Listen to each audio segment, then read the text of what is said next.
She's been there, done that, and now she's set for the big leap.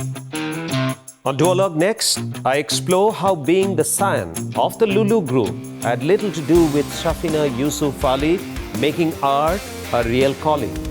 How does a canvas expand in discovering a new wave? Let's get her to paint her vision. This is Duologue Next with me, Barun Das.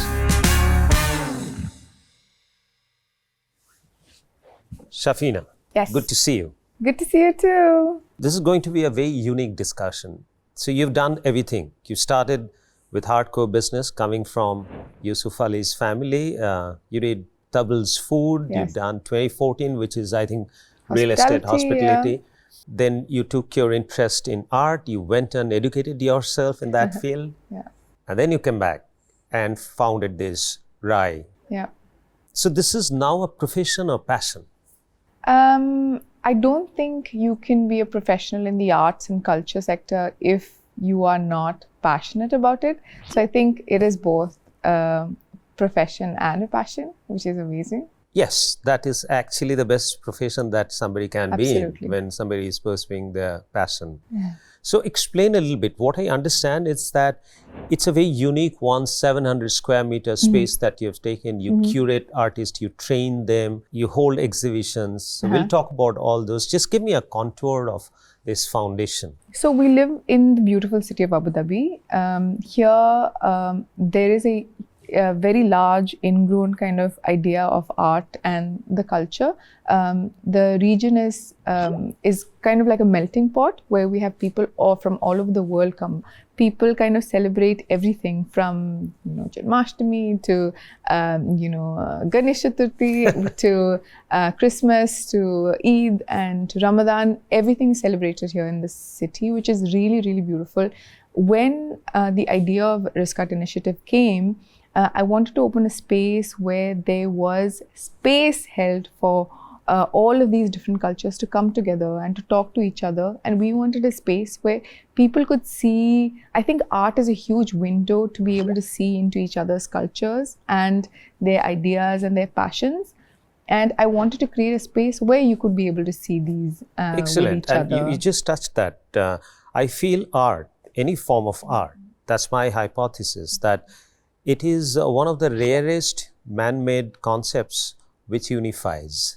Absolutely, 100%. Yeah, and you call it cultural capital somewhere, right? Very much so. So when you put, for example, an Indonesian artist next to an Indian artist, next to an Iraqi artist, there is a conversation happening. Yeah. And not just their works talk to each other, but these artists are talking to each other. And through this dialogue, real culture is created, and that's what we're trying to do with Riskat Initiative. Cross culture. You also curate artists, right? What's the model? So what we do is we find either curators who kind of really tell these interesting stories, or we actually curate from the artists that we know and live in India or in the UAE or in the Middle East or around the world, to bring their artworks here and kind of showcase to the people of Abu Dhabi and even people who come to Abu Dhabi their works. So how we do this is by really creating what is the idea that we want to talk about. For example, our last show was called Being is Elsewhere, and it was the idea that here there are so many people who live in this country and call it home, but also call another place home. For example, like I would call India home and the UAE home, and for example, maybe London home because I lived there for so many years.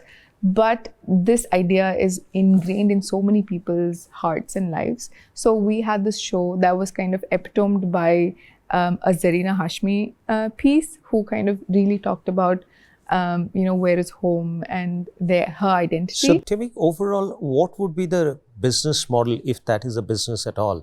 Finally, how do you make money, or how do these artists make money? Right. Do they come here only for their passion, or they finally have some profession or some means of livelihood from there? Of course. So artists, I think, create art not because they can, it's because they cannot stop creating art. That's right. It's an expression. Yes, it is an expression. Yeah. So I think the artists have told me that, especially the artists who have taken a break from their work to do something else in life because they think that makes more money, etc., they have never been sadder or more depressed than when they left their art. And I think that's the sign of a true artist, when you cannot stop working. I think essentially what a true artist is. But then Rai as a model, one of my masters is in social enterprises, social impact from University of Cambridge. There, what I learned is how to create social enterprises. Social enterprises are enterprises that are aimed towards a social cause. For example, ours is to create significant impact in the arts and culture sector. So that is how do we support artists? How do we, for example, show new artists? How do we offer fellowships? How do we offer art residencies for artists to come and live in Abu Dhabi with us for 3 months, where we take care of everything from housing to visa to ticket to all of that. So we basically curate these shows. We sell artworks from the shows. Right. And the money goes into supporting these artists, from fellowships to residencies to artist prizes to mentorships to workshops, etc., etc. So basically, I'm very close to art, as I told you, that I'm not a creative person, but I say that I create commerce out of creativity. Right. Because I firmly believe that if creativity is not self-funding, how will it be sustained? Somebody has to fund. Either it has to be funded by the state, or it has to be self-funding. Yes. So that's what I believe that you're trying to do. You're trying to give them a platform. You're trying to hone their skill. They're earning that money from their own work, because art is an expression. He's not talking about his commercial upside when they're drawing something. I believe that there should be an ecosystem or somebody or a set of people who would be creating commerce out of that art. The expression continues, but at the end of the day, the expression through art should also bring them their livelihood. Completely agree. And that's exactly what Rai was created for. It is created as a way to create this ecosystem for the artist to not have to worry about that, where we are able to give them what they need to have a livelihood so that they can express. We have an artist who is from Bangalore. Her medium is smell. How do you sell smell? So, I mean, these are the things that we are really looking at as an expression. And her smell that she has brought in here is the smell of rain. So it's what? You're supposed to look at the art and you feel that the fragrance of that? No, there's nothing to look at. You only smell it. You only smell it? Yes. On last year, we had a show that was completely based on sound.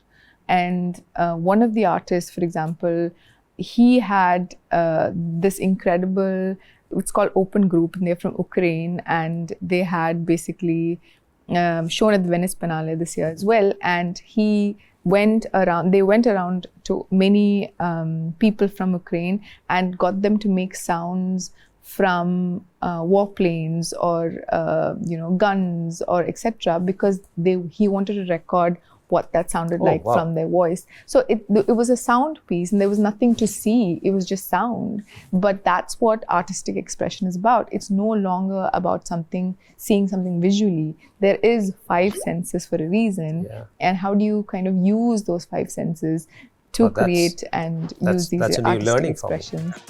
We had 580 applications for people to come and live with us in Abu Dhabi for 3 months. Last year, we had 360. So they don't pay. These are all pure play scholarships. Yeah, exactly. How do you make your revenue? We have corporate collections. And they have a target? A sales target? Yeah, absolutely. You came from a family which is almost like a legend. It's an $8 billion war. My father used to make sure that his employees used to send money back to their mothers or their fathers, because that's who he saw waiting outside his door asking him, can you please give a job to my son or my daughter?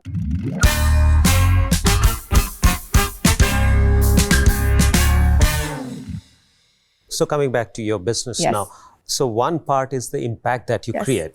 At times the impact is not measurable, right? Do you have any kind of a measurable goal for, I understand that your objective is not for profit, it's for social, it's bringing about changes in our society for betterment.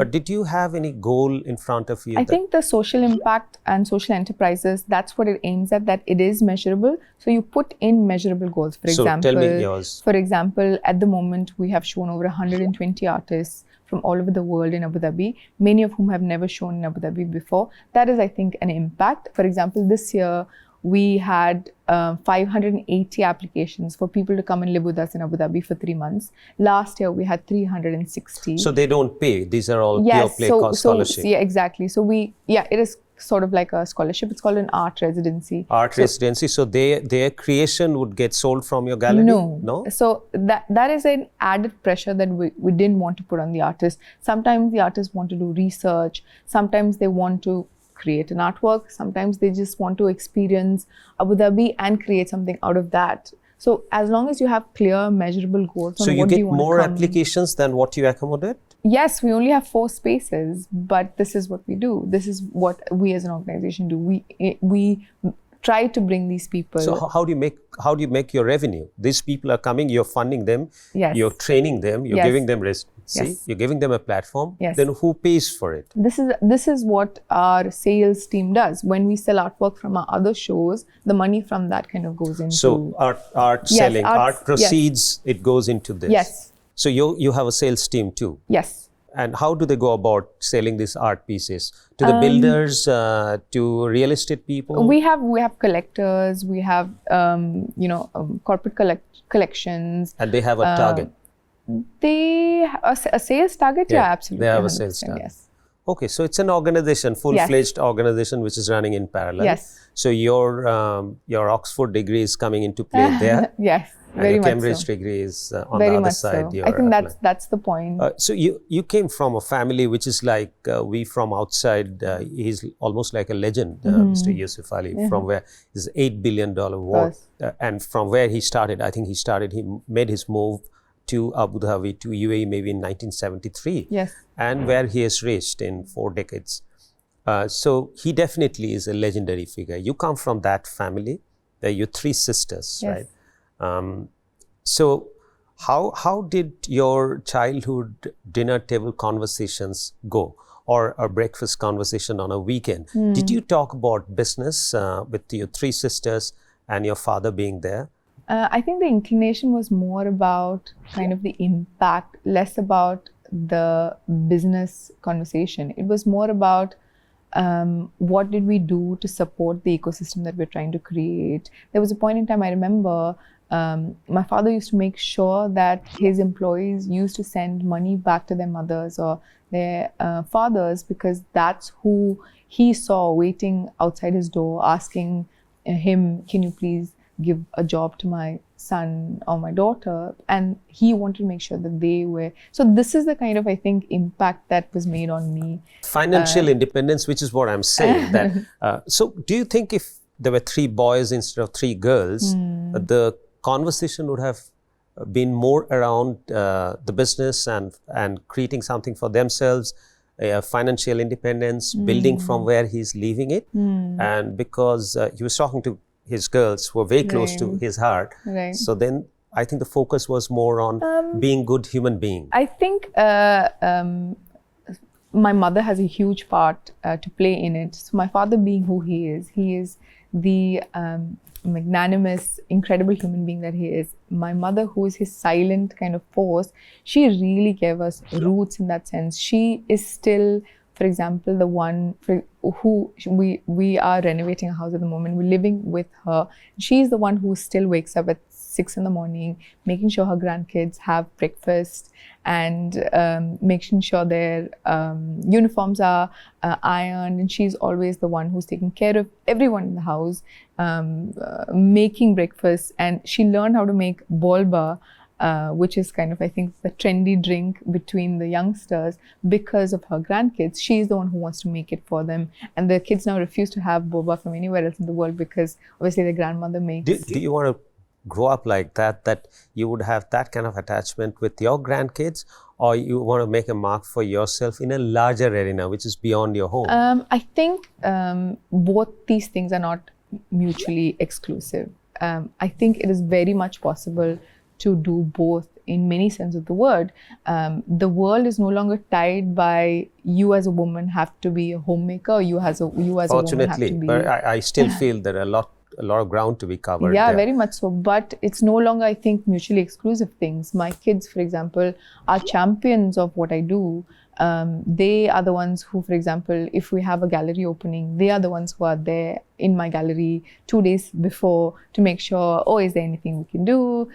Tell me about this artwork, talking to the artists and learning these interesting conversations. So they are kind of, I think, champions of me and the things that I do, and are so proud of where their mom and dad do. So I don't think it's mutually exclusive to kind of say, oh, this is... So you want to be that too, but you want to create an identity and Yes. make an impact in the larger world as well. But larger also it takes a village to raise a child today, in today's world especially. You can't say that, oh, I'm the parent and everything that this child is coming in contact with is going to come from me. That's not the truth. It's impossible. Yes, of because course. of the It's a digital village. world. Exactly. They're global citizen. Exactly. It's not even just them or their friends and their parents. It's also the greater digital world, right? Completely. So it's the and value. they'll have more influence because... Of course. So it's the value. It's the value comes from not just me. It comes from my sisters, for example, their families and how they've raised their families. In today's time, Right. kids will grow in their own direction when they grow up. Well, what's in our hand is that what we want to do with our life Yes. to a large extent. Yes. And you're very young. Tell me, it's a very fundamental question that if I have to ask you to give an order of priority between three aspects, which is your family, your profession, and yourself. I think these are the three units you deal with. Right. So if I ask you to prioritize this, what would be your order of prioritization? If you don't have an answer, you don't have to. I just thought that... I actually do.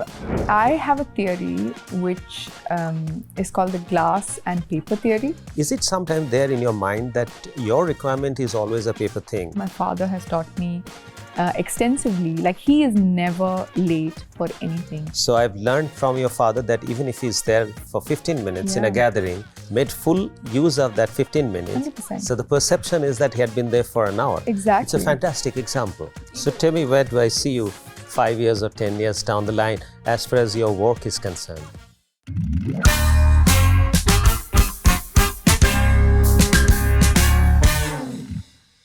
Tell me, it's a very fundamental question that if I have to ask you to give an order of priority between three aspects, which is your family, your profession, and yourself. I think these are the three units you deal with. Right. So if I ask you to prioritize this, what would be your order of prioritization? If you don't have an answer, you don't have to. I just thought that... I actually do. Okay. I have a theory which is called the glass and paper theory. So you have these three balls in the air. Every day, you wake up in the morning, you have things that you have to do for your kids, things that you have to do for yourself, and things that you have to do for your work. For example, this morning, it was my youngest daughter's first day in school, which is something that I definitely don't want to miss. This is a meeting or this is an interview that I really definitely want to do, which might be a work thing. I have to go see my chiropractor today because I have back pain. That's a personal thing to do. These are three things, for example, today that I have to do. Oh, these very are the brilliantly said. these are the three three balls that are up in the air. My theory is if I have to miss something more important has to come. For example, my daughter has fallen sick, for example. That is a glass thing. I cannot let it fall and break because I might never be able to pick it up again. But if it's a paper thing, for example, this is an interview, is an extremely important interview, but if I miss it, it's not the end of the world. There might be another interview coming at some point in time, or maybe it's just not meant to be. It is a paper thing. So to be able to recognize every day when you wake up in the morning, every hour that you do, which are my paper things, which are my glass things that are up in the air. And if I drop one, which one can I drop? That's it changes. So very well said. Nice example that you've given. It's a learning for me too, and I'm sure that the millions of viewers would be watching it. It's very insightful. Your coming 10 years, how do you think that Will there be an order in these priorities, or they? I think I would say in the past 5 years, I have worked up to this theory in the sense of, yes, let's take each moment by... Right. Collectively, how what did it come happens when you are, I think, a working mom, and I think this is true for any human being, not just a working mom, but anyone, is to time yourself meticulously. And this is something that my father has taught me extensively. Like, he is never late for anything. His timing is perfect. His memory is incredible. He will walk into a crowd. He will stay there for 15 minutes, but he will make those 15 minutes count. He will meet everybody he needs to. He will remember everybody he needs to remember. He will speak to everybody he needs to speak to, and he will walk out in 15 minutes with everyone thinking, oh my God, he's been here for hours. He has met everyone. He has talked to everyone. This is something that I think I've learned from him, in the sense, even if it is 10 minutes, you are dedicating 10 minutes to yourself. You are dedicating 10 minutes to your work. You are dedicating 10 minutes to your kids. It is not about the quantity of time that you're spending with them. It's about the quality. Quality and the efficiency also. Exactly. And again, you've given a fantastic example, which is what I keep saying. Doing more is living more. Right. And living more is living longer. Right. So I've learned from your father that even if he's there for 15 minutes in a gathering, he's met so many people, made full use of that 15 minutes. 100%. So the perception is that he had been there for an hour. Exactly. It's a fantastic example. And it is something which is a practical example of a theory which I always had, that just planning, which is part of your time management, very much so, and efficiency. Right. So if in 1 hour you can cover maybe 1.5 kilometers, but in 1 hour you can also cover 5 kilometers. Exactly. So this is, I think, what I've learned. So if I can plan myself, as in, for example, today my day is planned to the T. Thankfully, my kids are in on it, my husband is in on it, my staff is in on it. So I know exactly where I am at what point in the day today. And to be able to kind of stick to that, unless there is an impending kind of emergency in any of these 3 scenarios, I'm going to follow it to the day. So it's really about that. I think in the past 5 years, that's what I've worked towards, to be able to give myself more time. But in the next 10 years, I would say that the kids are growing up, they need me less. So I would say, yes, for example, for sure, more time would go into myself or my work, or either. So tell me, where do I see you 5 years or 10 years down the line, as far as your work is concerned? The dream is to actually expand RAI to the point that we become a huge cultural hub in Abu Dhabi, not just for people in the UAE, but also people from all over the global south, or the majority world, to come and spend Lalit time Kala with Kerala, that you've done something. You wish to come to Kolkata. That's for sure. This is the cultural dialogue that I think is extremely important between India and the UAE. There is a large kind of, I think, social and economic and cultural element, but in terms of arts, there wasn't enough kind of relationship. So then how would you measure that, as you said, that this also you are looking at in some kind of a business model where you have a goal, you have a target. So 10 years, if I have to say that 10 years or 5 years, Shafeena has done that 1, 2, 3 things, which is there in your planning. So what are those things? So I think the plan is to kind of expand this residency program into all over the world, where we can take artists from India, from UAE, and send them to all over the world, or actually bring artists from all over the world to India and to UAE constantly throughout the year. And you would be self-funding. I mean, you would generate that funding from your initiative. For sure. It is also to create a huge cultural hub where we have artists coming in all the time, working there. We are able to create an extremely amazing fabrication lab.